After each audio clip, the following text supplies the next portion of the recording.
Well, good day to each and every one of you in social media land. Well, welcome to Me with Us. That's right, marriage enrichment and empowerment. And we're joining you today via conference line where we are recording our session. And of course, we're joining start you conference recording, press via 1. To social return to the media. conference, press the recording has started. All right. And so, again, we are taking questions. My husband and I, we are taking questions. And we are a part of the Rock Association, which is the Real Housewives and Husbands of Christianity. We are both the president and founder of those associations. And so, of course, our whole purpose is to build, promote, and to support healthy marriages and families. Healthy wives and husbands, wholesome wives and husbands, let me say that right. Loving marriages and healthy families. That is indeed our goal and our heart's desire. All right, so today we already have a few questions, and we are encouraging you to please send us your questions, and you may do so via email at RHOC, that's rock, 2K16 at gmail.com. That's rock 2, the number 2, the letter K, the number 16 at gmail.com. And we'd be more than happy to take your questions and to do our very best to answer them. So, dear, how are you doing today? I'm doing great. I'm sitting here with you. Oh, What better place to be? listen, he's really like that all the time. He is not performing for the camera. If anybody knows him, this is how he is. Even though he's a behind the scene guy, I will say that when it comes to love and affection, he gets a 100. And I do it in consistency. He's always consistent. And I think that consistency is so key to the success of a marriage. So we're going to go ahead and start out with our first question. And what I've done to keep it from, we want to keep some things to where it's more private. So we're not saying whether it's a husband or a wife. We're using the word spouse instead, okay? So here's our first question. What do I do when I don't feel appreciated as a spouse when I try so hard? You want to go first on that one? Well, I'll let you go first. All right. No. Well, one of the things we have to keep in mind is, are we taking things personal? Especially a question of this magnitude during the time that we are in a world crisis. I think that everyone is feeling some type of way. And so what do? What have I done when I did not feel appreciated? I began to show other people how much I appreciated them. So the Bible talks to us about sowing and reaping. And I know that that isn't really the first thing that will come to your mind.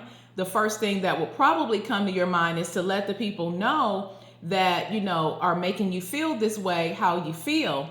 But the truth of the matter is, sometimes we have to teach people how to treat us by the way that we treat them. So that's what I would do. I would just start showing them and telling them how much I appreciate them. And then I would know for certain, according to the word, that that's going to be reciprocated at some point in my life. All right. You want to answer that, or you want to move to the next question? Well, that's a difficult question because, see, I don't really have those types of feelings about my spouse because she shows me appreciation. Now, you might have spin-offs where, say your children don't really appreciate you, maybe where you think they should to a certain extent. And then that might be an equation, and it might then be attached to what your first thought is. Does my spouse appreciate me? My spouse appreciates me. She shows me that.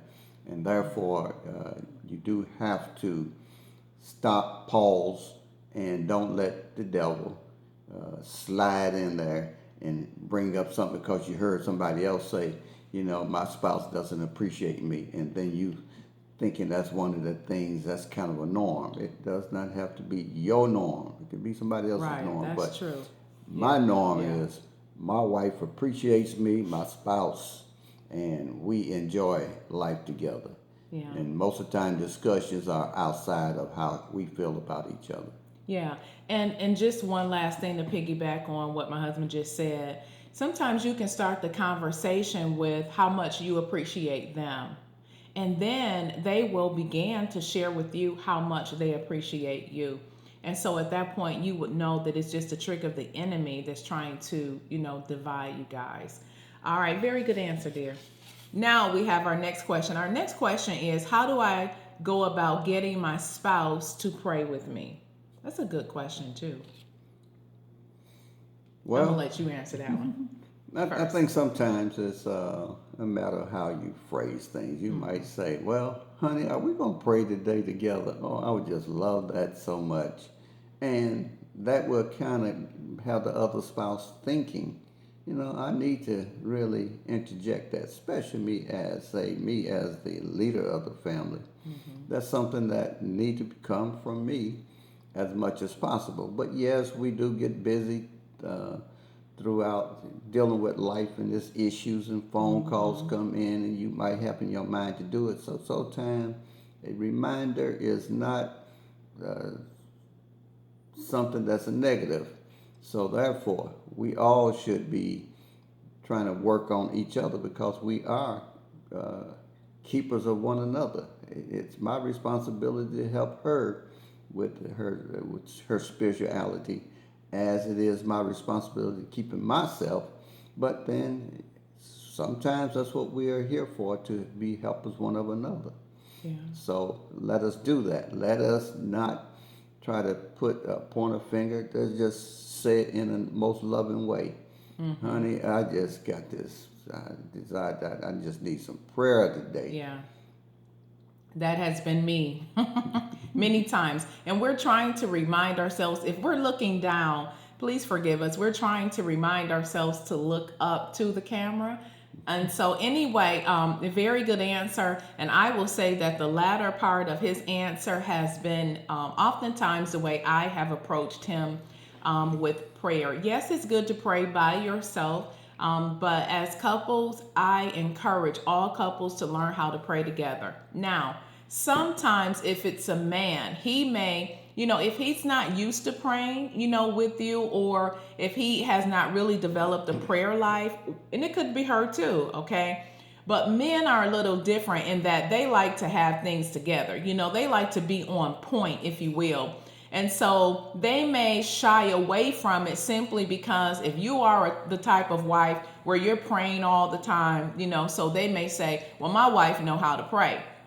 But then when it comes to them, they may not feel that they know how to pray as well as the wife does. So I think that it's a matter of making sure that you understand the elements of prayer, and that you're having a conversation with the Lord, and sometimes just keeping it short to start off with, not going through a whole, long prayer, but keeping it short to keep in mind that maybe you're introducing the idea to either spouse, whether it's the wife or the husband, so that they don't feel uncomfortable. And then that way they resist the other times, So take all of that into consideration. And the both of you join hands and just have a conversation with the Lord concerning some things that maybe your family, your marriage, your finances, especially again during this season. It is so important for us to pray together. And I will say that I've gone to my husband on several occasions and just said, hey, dear, I need some prayer. Will you pray with me? And he has done just that. And that's what we need. Sometimes a husband need a wife. When we get ready to travel, oftentimes he'll say, go ahead and say the prayer before we hit the road, and even sometimes in church, he'll say to me, I want you to lead the prayer. And sometimes I'll go like, well, if it came to your heart, you go ahead and pray.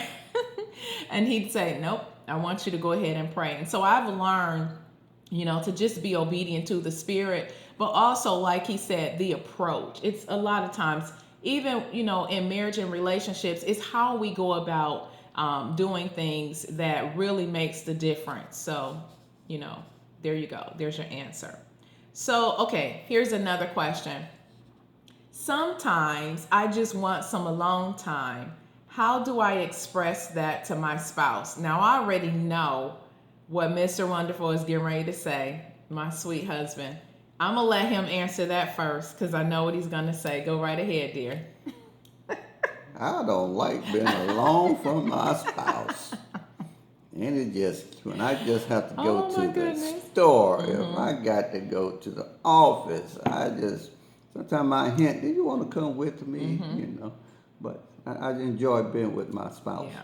However, I do understand that sometimes when you are dealing with certain things and it has nothing a lot of times to do with the marital Right. situation. It's Yes. just that you're on a conversation with somebody and you kind of got into your feelings a little bit, and therefore you know that you need to have a little alone time to kind of meditate and have God saturate you with His Spirit a little bit so that you can, navigate yourself and your thoughts away from that so it won't bleed in on your relationship. So sometimes those things happen. Now, I can't say that's what happens with my wife, but it does happen sometimes.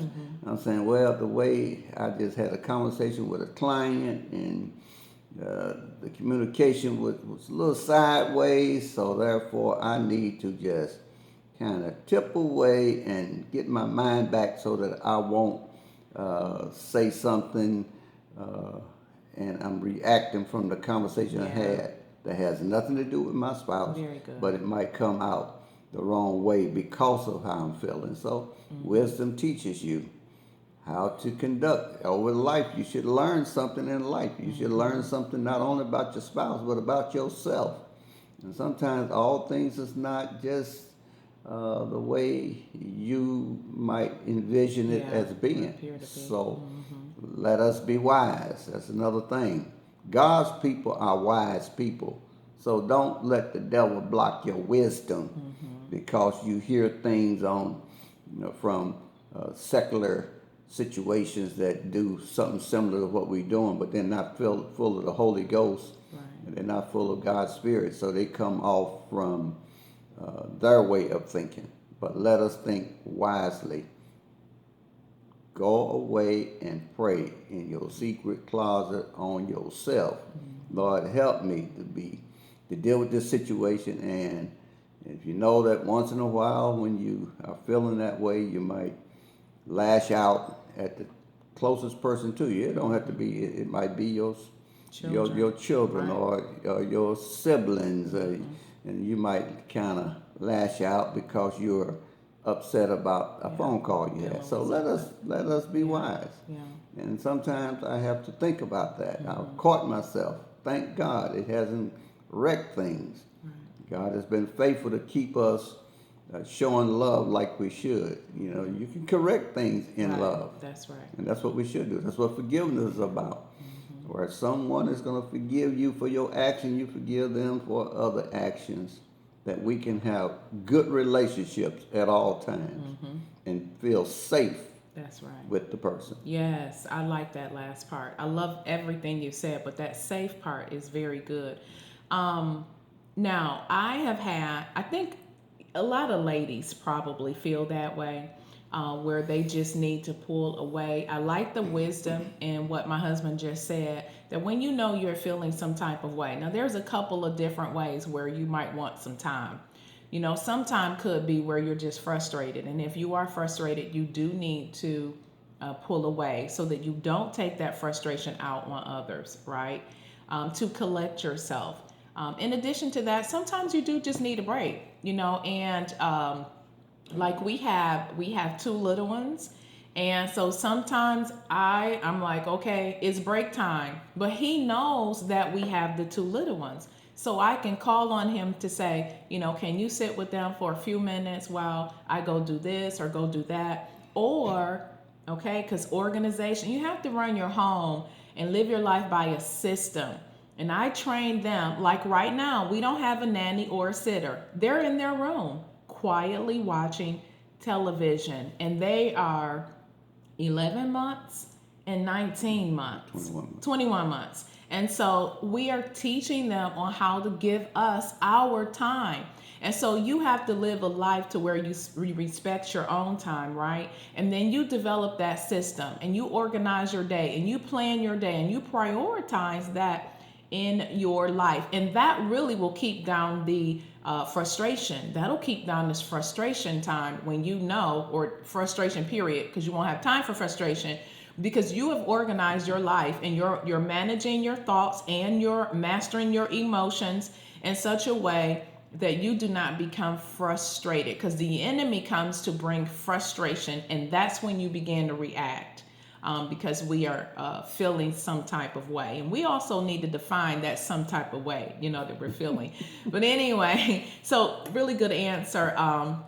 We have one more question. And again, he needs to respect, or she needs to respect, that you need some time. And that's why he said, loving one another, being responsible, know that, okay, they wouldn't have asked if they didn't need it. All right, last question, sweetheart.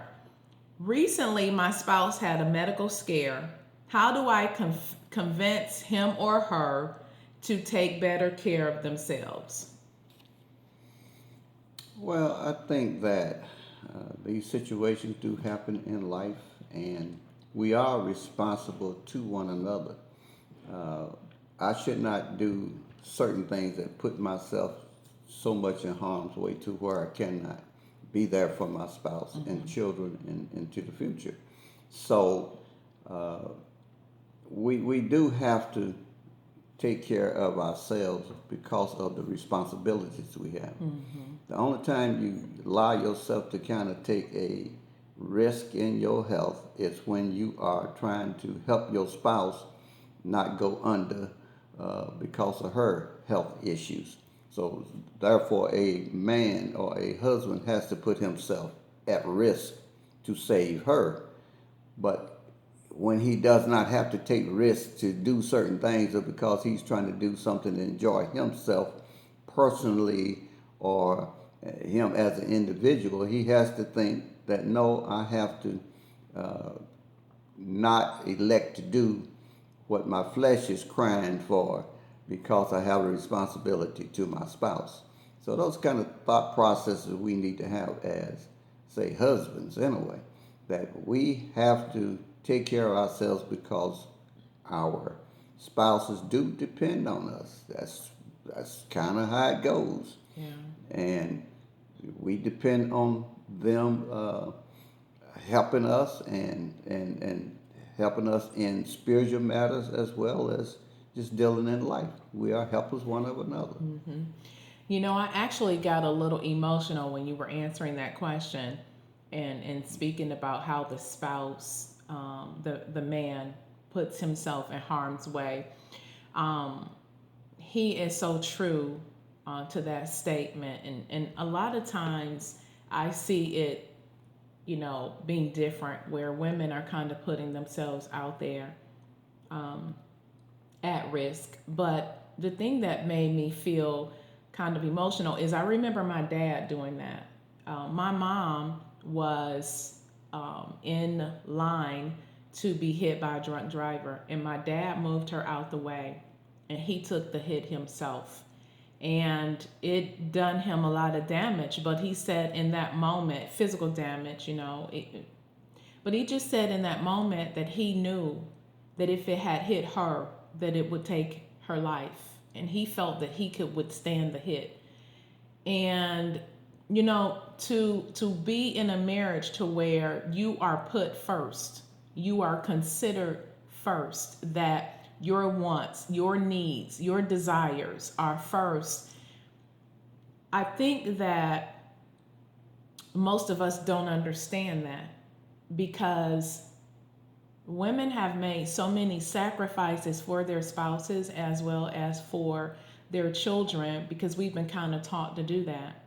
And so we become last on our own list. But to have a husband, and so I hope that all the husbands are hearing, and Mr. Wonderful, he's not saying to be just like him, right? His circumstances are different.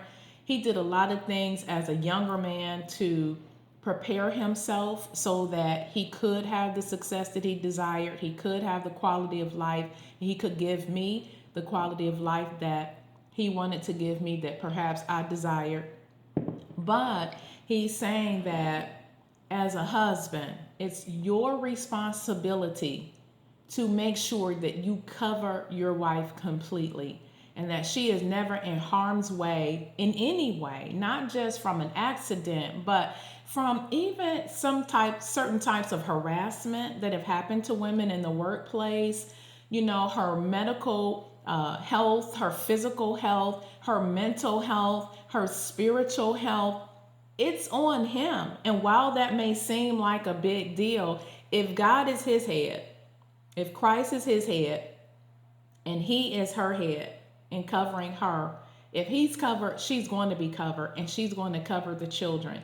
And I will admit that I didn't always understand that. I didn't always even welcome that. But once I began to experience true covering, I appreciate it so much, because not only does my Heavenly Father look out for me, he has given me a husband that loves me as Christ, just like Christ loves the church. And so, again, we want to thank each and every one of you. If your spouse doesn't want to, if they're having some medical issues or had a scare, just like I do with Mr. Wonderful, I remind him when he needs to take his medication. We recently got a treadmill so we can walk on the treadmill. We take walks together, but most importantly, we have healthy conversation. Healthy conversation. I don't pressure him so he's not, his pressure isn't going up because I'm stressing him out or anything like that, And I think that that's what's important, because a lot of our health issues are really due to the stressors, the frustration, the times of confusion, and just having no peace. So peace is the healing for all marriages, I believe, and for sickness and disease. So again, we want to thank you so much for watching this video. Please send us your questions to rock2k16@gmail.com. And we're coming on every Monday morning at 11 o'clock a.m. for those that are in the Central Time Zone, which is 12 noon for all of you that are in the Eastern Time Zone. And please leave questions and comments here below. We'd love to hear from you. So thank you again for joining me with us, Marriage Enrichment and Empowerment, sponsored by the Rock Association, which is the Real Husbands and Housewives of Christianity, where our mission and our purpose is to build, promote, and to support wholesome husbands and wives, loving marriages, and healthy families. Thank you so much for tuning in. We'll see you next time. God bless.